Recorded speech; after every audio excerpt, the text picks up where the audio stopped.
그 1년에 한 번씩 예루살렘에 가는 게 쉽지 않을 텐데 이렇게까지 해야 되겠나 이런 생각을 한 적이 있었어요. 근데 이번에 성지순례를 하면서 이게 참 고행이구나. 참 은혜를 많이 받았지만 이게 어려운 길이구나라고 생각이 들면서 중세기에 그렇게 1년에 한 번씩 예루살렘에 성지순례를 보낸 것을 이해를 하게 됐습니다.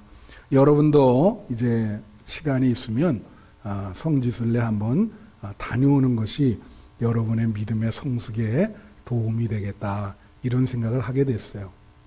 하나님께 감사를 드리고요. 오늘은 종교개혁 기념주일입니다. 개신교의 생일이에요. 우리가 프로테스탄트라고 영어로 그렇게 얘기하는데 우리는 개신교거든요. 그래서 마틴 루터라고 하는 사람이 1517년에 10월 31일인가 그렇게 돼요. 비텐베르그 대학 앞에 성당과 대학이 같이 있었는데 95개조 논제라고 하는 거를 붙였어요. 그때가 이제 종교 개혁의 시작이 되는 것이고 우리들은 그분의 후예들입니다. 개혁자의 후예다 그렇게 생각하시면 돼요. 근데 이제 우리가 느끼는 것은 제가 여러분이 어떤 의식을 갖고 있는지 잘 모르지만 우리가 그러니까 1517년이니까 2023년에서 빼면 얼마가 지났죠? 506년이 지났습니다. 500년 이상이 지난 거예요. 근데 그때 500년 전에는 우리가 개혁의 주체자였습니다. 그래서 이걸 개혁해야 된다. 그렇게 얘기를 하는데 500년이 흐른 지금에는 제가 느낀 것은 우리 한국교회는 개혁의 대상이 아닌가 이런 생각을 하게 돼요. 그래서 여러분들이 어떤 생각을 가져야 되냐면 우리가 개혁의 주체자에서 개혁의 대상이 되는 그러한 신자로 그렇게 뭐라 그러죠? 떨어졌다. 그렇게 생각하셔도 돼요. 그래서 항상 여러분 개혁의 주체자였다는 것을 명심해야 됩니다. 그래서 항상 개혁하는 우리 신앙이 항상 새로워지는 여러분이 되시기를 축원합니다. 이번에 성지순례를 가는데 목사님들 가정이 많았어요. 그래서 같이 갔는데 평신도 가정이 한 가정이 계셨는데 평신도도 여러 분 있었죠. 근데 저희 가정이랑 이렇게 대화를 많이 한 가정이 있었어요. 근데 참 그분 가정은 놀라운 게 남자 쪽이 4대가 개신교고 여자 쪽이 4대가 천주교야. 그렇게 만나기 쉬워요, 안 쉬워요? 되게 어려운 거예요. 근데 둘이 학창시절에 연애가 된 거예요. 근데 항상 남자는 여자 말을 따르게 돼 있잖아요. 그래서 여자가 남자한테 요구하기를 카톨릭으로 개종을 하라. 그리고 결혼할 때도 카톨릭 결혼 미사를 신부한테 받아야 된다. 그렇게 얘기를 한 거예요. 그러니까 이 남편 될 분은 중요한 게 이제 자기 엄마 4대째 개신교인데 그 시부모가 허락을 해줘야 되잖아. 아버지 엄마가. 근데 그 시어머니 이분이 기도를 많이 하는 분인데 하나도 토를 다지 않고 허락을 해줬어. 너 카톨릭으로 가. 응? 그럴 수 있어요, 여러분? 참, 이 시어머니가 단수가 되게 높은 분입니다. 그 며느리가 그렇게 얘기하니까 그래, 결혼 미사도 그렇게 드려. 응? 그랬는데 결혼한 지 이제 그분들이 개신교로 회심한 지가 한 5, 6년밖에 안 됐더라고요. 근데 이제 그 며느리죠, 이제. 그분 얘기는 그 시어머니가 자기보다 훨씬 고수다는 거예요. 그래서 자기는 계속 이제 카톨릭을 다녔는데 이 시어머니는 그 집안에 목사도 있고 그리고 뭐 다 믿는 사람들이야. 장로님도 많고. 거의 매주 모여서 그 며느리가 개신교로 오도록 20년 이상 기도한 거예요. 한마디도 얘기 안 하고. 그런데 그 기도가 응답이 된 거예요. 어느 날 이 며느리가 오늘 루터가 95개조 논제를 붙였다 그랬죠. 여러분도 좀 그런 뭐라 그러죠? 연구하는 학구심이 있어야 돼. 어느 날 그런 생각이 드는 거예요. 이분이 그 95개조 논제가 이게 뭔가 루터가 붙였다는데, 그래서 그거를 1조부터 95조까지 본인이 다 성경을 찾아가면서 연구를 한 거야. 그 며느리가. 그런 마음은 하나님이 주셨겠죠? 기도를 하니까. 그랬더니 그 1조부터 95조까지 다 성경을 찾아보면서 이렇게 해보니까 루터 말이 하나도 틀린 게 없는 거예요. 오히려 자기가 믿는 천주교가 이게 잘못됐구나. 그 95개조 논제를 통해서 이 며느리가 그거를 한 조씩 다 연구를 해가지고 깨달았어. 그래서 그 95개조 논제를 통해서 개신교로 회심을 한 거야. 아주 참 독특한 그런 경우죠. 기도를 많이 해서 그런 일이 일어난 거예요. 여러분 95개조 논제 여러분 아시면 참 좋은데 그 내용이 전부 죄와 회개 구원에 대한 얘기입니다. 그래서 1조가 뭐냐면요. 인간은 평생 매 순간 하나님께 회개해야 된다. 그게 1조예요. 루터는 완전한 신앙이라는 것은 회개하는 신앙이다. 그렇게 본 거예요. 그런데 14조가 있어요. 14절 한번 읽어드릴게요. 불완전한 신앙으로 죽음에 이르는 사람은 큰 공포를 초래할 것인데 그 불완전성이 크면 클수록 더 공포가 크게 따를 것이다. 14조야. 이게 무슨 말인지 알아요? 잘 들으세요. 여러분이 하나님 믿는다고 하면서 말씀대로 살지 못할 때가 많잖아요. 근데 그것도 수준이 있어. 어느 정도껏 해야 되는데 완전히 이건 뭐 예수 믿는데 도덕성은 완전히 없고 세상 사람들도 보다도 못한 삶을 살아갔다. 그러면 굉장히 불완전하잖아요, 신앙이. 예?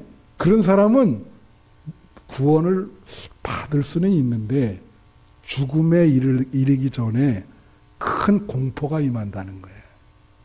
루터 말은. 큰 공포. 그러니까 큰 죄를 진 사람은 용서는 받지만 14조가 뭐야? 죽음에 이르기 전에 큰 공포가 엄습할 것이다. 그러니까 여러분 신앙이 그런 신앙이 되면 안 되겠죠? 예. 말씀대로 사시는 여러분 되시기를 바랍니다. 예. 마지막 95조가 뭐냐면 이거예요. 기독교인으로 하여금 위안에 의해서보다 오히려 많은 고난을 통하여 하늘나라에 들어가는데 더욱 깊은 신뢰를 가지게 하라. 이게 뭐냐면 기독교인이 결국 천국 가는데 우리는 보통 위로를 많이 받기를 원하잖아요. 예? 그 위로를 통해서 들어가기보다는 많은 고난을 겪으면서도 거기에 굴하지 않고 믿음으로 승리해서 하늘나라에 가는 것을 그런 길을 택하라는 거죠. 그래서 여러분이 고난을 당해도 감사하고 믿음으로 극복하게 될 때 하나님 나라에 가게 될 줄로 믿습니다. 루터의 95개조 논제는 다 하나님 나라에 가는 길을 제시한 거예요. 예. 그래서 오늘 말씀이 묵은 땅을 기경하라라고 하는 그런 제목인데 저는 종교개혁주의는 반드시 종교개혁 기념설교를 합니다. 왜요?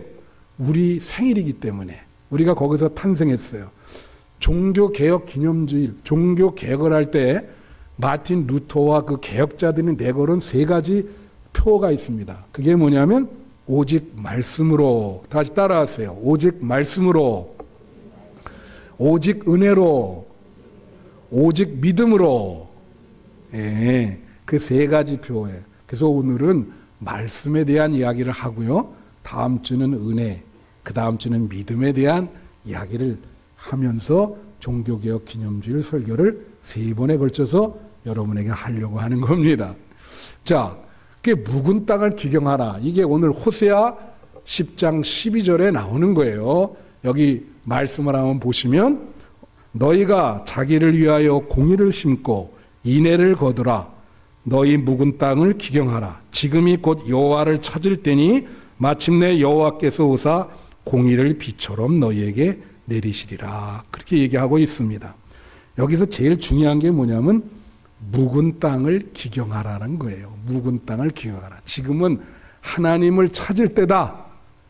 묵은 땅을 기경하라. 이 묵은 땅이라고 하는 게 히브리어의 니르라고 하는 말인데, 땅이 묵었다는 건 뭐예요? 이게 경작을 안 해가지고 잡초랑 엉겅퀴 뭐 이런 게 가득해요. 예? 그래서 경작하기가 힘든 거예요. 그 땅이. 예? 그러면 그걸 경작하려면 어떻게 해요? 기경하라는 이 히브리어의 원어 뜻은 뭐냐면 갈아엎으라는 거야. 다 같이 갈아엎으라. 예. 그러니까 우리가 신앙생활 하는데 지금까지 신앙생활을 한다고 하면서도 게으르고 나태하고 불순종하고 우리의 마음이, 성경에 보면 여러분 마음이 성전이라 그랬거든. 그런데 우리 마음밭이 우상을 섬기고 그런 이 나태하고 게으르고 부패한 우리 마음을 갈아엎어서, 그 묵은 땅을 갈아엎어서 새롭게 시작하라. 새롭게 시작하라. 이 종교개혁에 딱 맞는 말씀이죠. 지금까지 타락하고 부패한 모든 것을 갈아엎고 다시는 그런 죄를 짓지 말고 새롭게 시작하라. 그게 묵은 땅을 기경하라는 그런 말씀이에요. 자, 이번에 제가 이제 차례차례로 이제 성지순례 그거 여기 갔다 온 분들이 있어요. 우리 장로님 몇 분이 있는데 아마 한 몇 개월 전에 갔다 왔는데 좀 생각이 날 겁니다. 처음에 대린구유라고 하는 데를 갔어요. 사진을 한번 보여주세요. 대린구유. 네. 자, 보입니까? 네. 대린구유. 이게 뭐냐면 또 다른 사진. 네. 이 사진 많이 찍었는데 이게 왜 어둡냐면은 지하 도시예요. 지하 도시. 근데 시기를 알아야 돼요, 여러분. 기독교가 공인이 된 게 콘스탄틴 황제라고 하는 사람이 313년에 공인을 합니다. 그거는 공인이에요. 인정. 근데 그 다음에 데오도시우스 황제라는 사람이 392년에 국교를 삼아. 근데 이거는 왜 뭐냐면 313년 이전에는 기독교인을 핍박한 거예요. 아예 to be Christian is criminal. 기독교인이 되는 것은 범죄를 저지르는 것이다. 이런 법령이야. 그러니까 뭐 예수를 믿으면 지금 여러분 자유롭게 믿지만 무조건 끌려가서 사자밥이 되거나 고문을 당하거나 그렇게 되는 거예요. 그래가지고 사람들이 땅을 파가지고 지하 도시를 만들었어. 내가 그래서 들어가 봤는데 여기를요. 옛날에 카타콤이라고 하는 게 있잖아요. 그 비슷한데 놀란 것은요. 이 지하 도시가 얼마나 큰지 우리가 일부만 봤거든요. 다 파지도 못했는데 이 안에서 2만 명에서 3만 명 가까이 살았다는 거야. 몇 년 동안 살았냐면 200년 동안. 이거 봐, 내가 예상했어. 얼굴에 놀란 기색이 하나도 없잖아. 이거는 엄청나게 놀라야 돼요. 근데 제가 들어가 봤더니 거기에 뭐가 있냐면요. 다 있어요. 아프면 치료하는 데도 있고. 아주 재미나는 게 뭐냐면 교회 학교, 주일학교가 있어. 밖에 안 나오고 거기서 그 학교 터를 내가 찍어왔는데 거기서 애들을 복음을 가르친 거예요. 이 지하 도시에서도 생각을 해봐요, 여러분. 여러분은 햇빛 안 보고 그렇게 평생을 그 안에서 살 수 있겠어요? 예? 그 안에서 그렇게 자손을 낳으며 200년을 거기서 살았다니까. 근데 그게 2만 명 내지 3만 명이니까 그 규모를 한번 생각해 봐요. 엄청나죠? 아마 이 천안 도시보다 더 클걸요? 그 정도로 그 안에 많이 이렇게 뚫려 있더라고.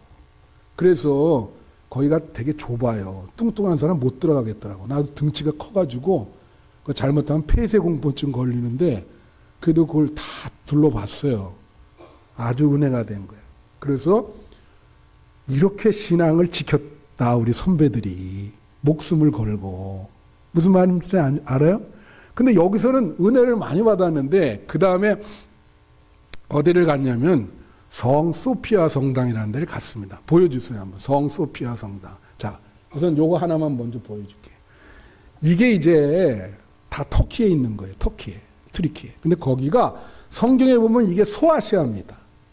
소아시아는 바울이 걸어서 평생을 전도한대요. 거기에 에베소가 있고 다 있어요. 그 교회들이 바울이 세운 교회 전부 걸어 다녔어. 그리고 막 거기서 고통도 많이 당하고 눈물로 호소도 하고 그래서 교회를 다 세운 거야. 그랬는데 지금은 그 땅이 터키 땅, 튀르키예 땅이야. 그래서 튀르키예는요 회교도가 98%입니다. 그래갖고 성지순례 하는데 어려운데 우리가 이런 데 가서 기도하고 찬송하는 거를 금지시켰어요. 그러니까 보안요원이 쫓아다니면서 좀 찬양을 하려고 그러면 찬양하나. 너무 가슴이 아파. 그래갖고 여기가 이제 그리스 정교회인데 정교회에서 이제 성당을 세운 거죠. 그랬는데 회교도가 다 돼버린 거예요. 점령을 해가지고. 여기 보시면 자 내부 성당인데 이 안에 동그란 거 3개 있는 거 보여요? 보입니까? 저건 뭐냐면 회교도의 상징입니다. 그리고 이 앞에 우리가 갔어요. 여자는 또 못 들어가게 그 입구에 있어야 돼 여자는. 근데 저 혼자 들어갔는데 그 앞에서 제단 앞에 쉽게 말하는 강대상 앞에서 알라 신을 섬기는 거예요. 예배를 드리고 있어요. 알라 알라 그래서 이렇게 예배를 드리고 있어요. 제가 거기서 나오는데 자 다음 그림 보여주세요. 이게 소피아 성당인데 옆에 길쭉 기둥이 4개가 있죠. 보입니까?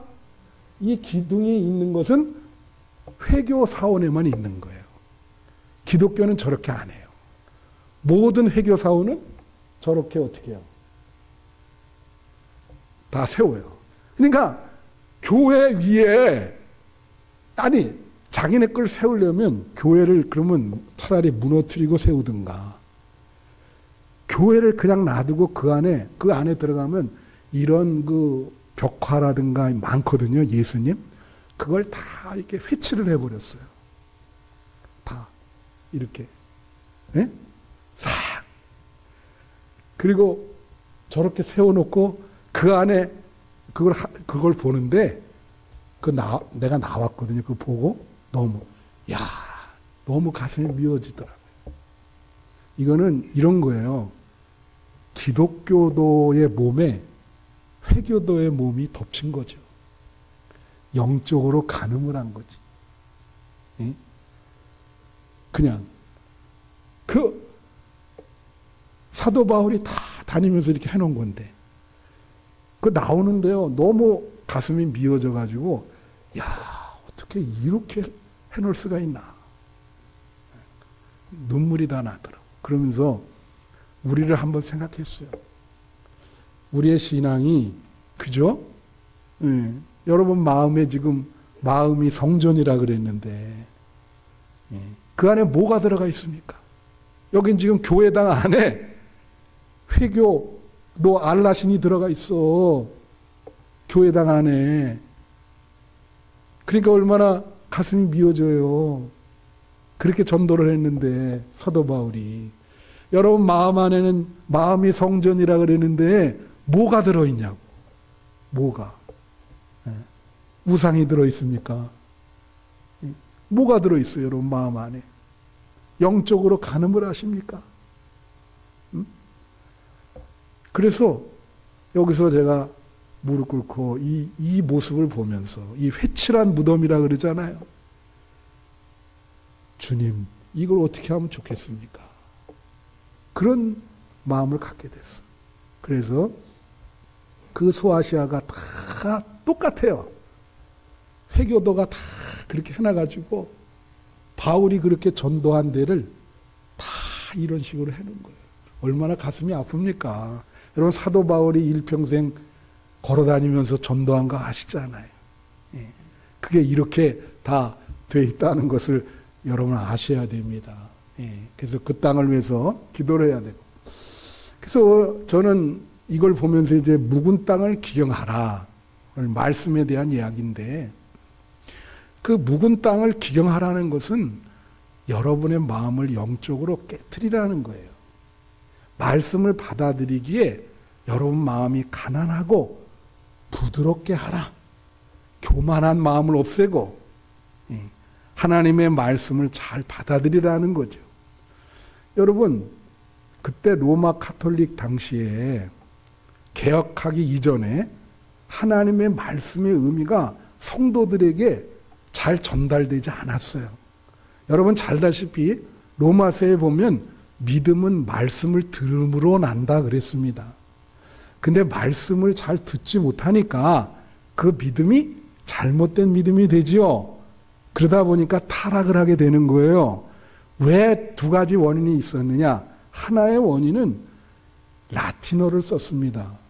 성경도 라틴어로 쓰여져 있고 신부가 설교도 라틴어로 했는데 평신도들은 라틴어를 몰라요.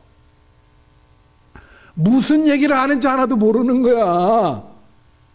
예. 여러분 오늘날도 설교할 때 한국말로 해도 성도들이 무슨 얘기하는지 모를 때가 있잖아요. 하물며 그 라틴어로 하니 이 사람들 아무것도 없는데 그 시간에 이게 무슨 성경에 뭘 얘기하는 건가? 그 여러분이 믿음이 성숙하게 되려면 말씀의 의미가 여러분 마음에 강물처럼 흘러들어가야 될 줄로 믿습니다. 그렇게 돼야 돼요. 그래서 루터가 오직 말씀으로 개혁을 한 거예요. 또 하나의 문제는 뭐냐면 그때 당시 가장 큰 권위는 교황이었어요. 교황과 교회의 권위가 제일 높았어요. 근데 이게 말씀보다 더 높은 거예요. 문제가 많지요. 루터가 보니까 말이 안 돼. 그래서 루터가 행한 일이 뭐예요? 말씀의 권위를 이 교황의 권위보다 더 높게 올려놓은 거예요. 대단한 개혁이죠. 그래서 오직 말씀으로 교황도 교회도 말씀 밑에 있다. 교회의 중심은 말씀이어야 된다 하는 것을 루터가 개혁을 한 것입니다. 여러분 하나님의 말씀이 요즘 잘 귀에 들리십니까? 말씀을 읽을 때 그 의미가 잘 여러분 마음에 새겨 들어오십니까? 혹은 말씀에 관심이 있으십니까? 아니면 교회 다니면서 아예 성경책 그냥 버려두고